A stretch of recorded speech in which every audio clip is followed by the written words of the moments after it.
Particular video में एक question discuss करेंगे जो 2022 का जीएस पेपर 2 का सवाल था। ये 10 मार्क्स का क्वेश्चन है। दैट मीन्स आपको 2 पेज पे लिखना है। क्वेश्चन है the most significant achievement of modern law in India is the constitutionalisation of environmental problems by the Supreme court.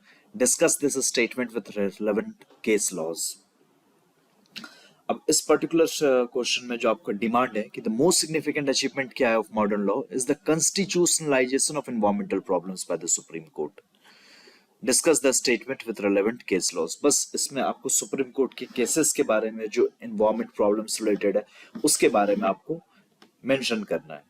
तो कौन सा केस था, उसमें सुप्रीम कोर्ट ने क्या बोला, तो जो जो इंपॉर्टेंट जजमेंट्स है with respect to environment and environmental problems वो आपको पता होनी चाहिए। जितना ज्यादा आपको पता है, जितना डेप्थ में आपको पता है, तो आपको उतने मार्क्स मिलेंगे। तो इस पर्टिकुलर क्वेश्चन में इसको डिस्कस कर लेंगे।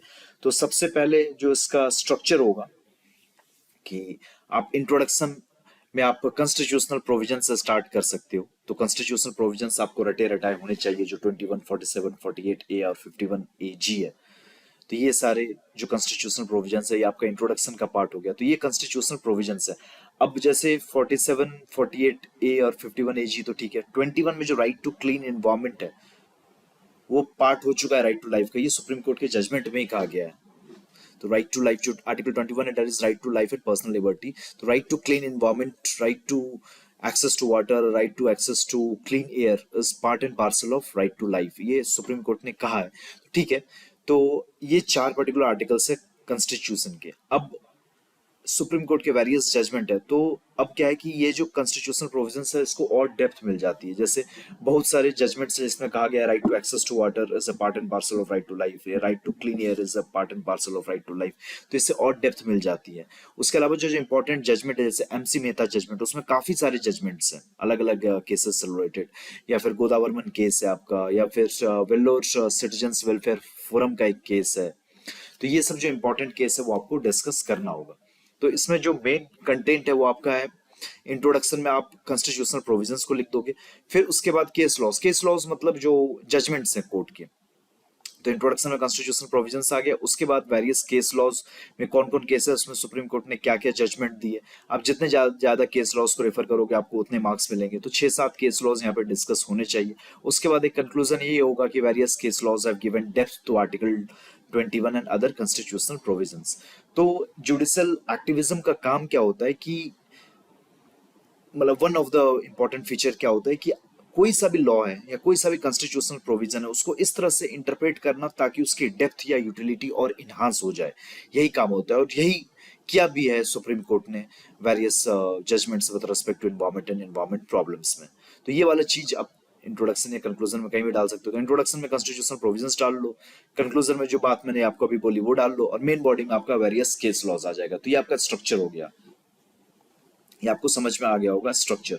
अब है कि इसमें कंटेंट क्या क्या डालना है। तो अब कुछ कुछ एमसी मेहता जजमेंट तो आपको पता होना चाहिए अगर आप सही से मैथ्स की प्रिपरेशन कर रहे हो। तो एमसी मेहता में 2-3 जजमेंट आप वही अगर कोट कर दिए और उसी को इलस्ट्रेट कर दिए डेप्थ में, अगर आपको नहीं पता है तो एमसी मेहता जजमेंट के बारे में लिखोगे। अब एमसी मेहता जजमेंट का पहला केस क्या था कि दिल्ली में 1985 में ओलियम गैस लीक हुआ था। ओलियम गैस लीक हुआ तो आसपास के सिटीजन्स को काफी प्रॉब्लम हुई थी। और एक आप देखेंगे वो काफी वीडियोस और डेप्थ में पढ़ेंगे तो एक लॉयर की डेथ भी हो गई थी। और उसके बाद ये काफी केस चला था। एमसी मेहता काफी फेमस एनवायरमेंटल के फील्ड में एक काफी फेमस लॉयर है एनवायरमेंट के फील्ड में। तो काफी सारे जजमेंट्स हैं। एमसी मेहता का कोई एक केस नहीं, बहुत सारा केस है। एक ओलियम गैस लीक से रिलेटेड है जो दिल्ली का जो था सबसे इंपॉर्टेंट केस है।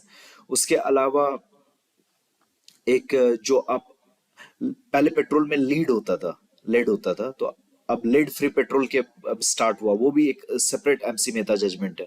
उसके अलावा एक एमसी मेहता जजमेंट था आपका ताज ट्रेपेजियम से रिलेटेड कि ताजमहल के आसपास जो इंडस्ट्रीज है, पॉल्यूटिंग इंडस्ट्रीज है, उसको शिफ्ट करना है या हाईली पॉल्यूटिंग इंडस्ट्रीज ताजमहल ताज ट्रेपेजियम के एरिया में सिचुएटेड नहीं होगी। तो वो भी एक जजमेंट है।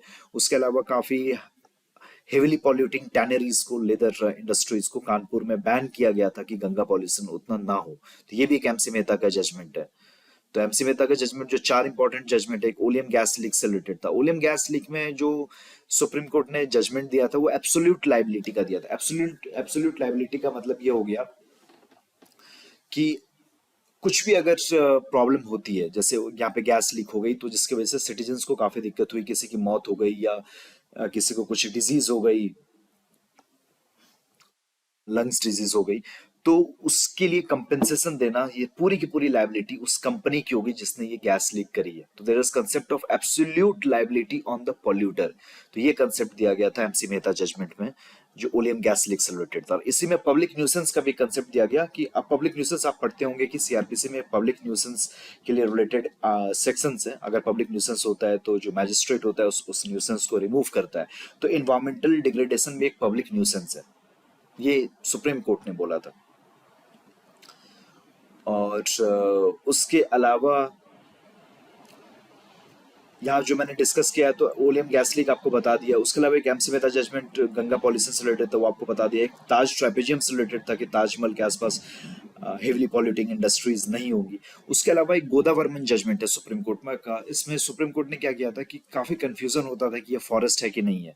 अब फॉरेस्ट कंजर्वेशन एक्ट जब भी अप्लाई करते थे, फॉरेस्ट कंजर्वेशन एक्ट का मेन रोल आपको पता होगा, जब भी स्टेट डाइवर्ट करता है फॉरेस्ट को फॉर नॉन फॉरेस्ट पर्पस, तो सेंटर की परमिशन लेनी पड़ती है। तो उस पर्टिकुलर केस में फॉरेस्ट का डेफिनेशन काफी क्लियर कट नहीं था, तो सुप्रीम कोर्ट ने बोला जो डिक्शनरी मीनिंग है फॉरेस्ट का, वो उसी तरह हम फॉरेस्ट को डिफाइन करेंगे। तो this particular judgment, Godavarman judgment, give depth to the utility and the implementation of forest conservation act.